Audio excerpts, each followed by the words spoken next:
This is a quick look at Jack Kerouac's La Vie est dommage.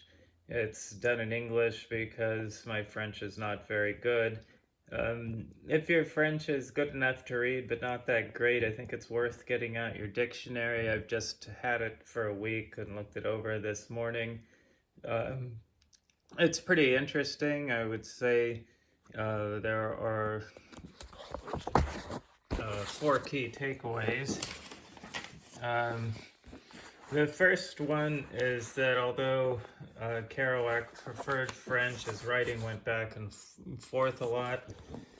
Um, After finishing the scroll for On the Road, he wrote some of it in French by hand in little notebooks. And a lot of people who read it are surprised that the action is set in the 40s for quite a lot of it.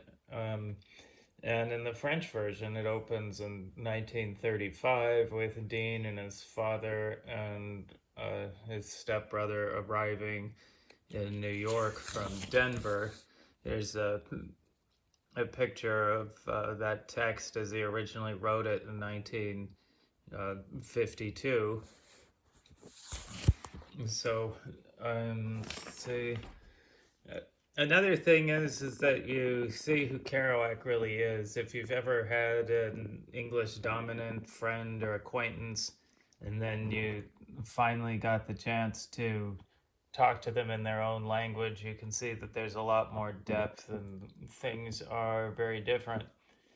Another takeaway is that this is a throwback to life in the US before language requirements. They were coming on during his lifetime and grew stronger.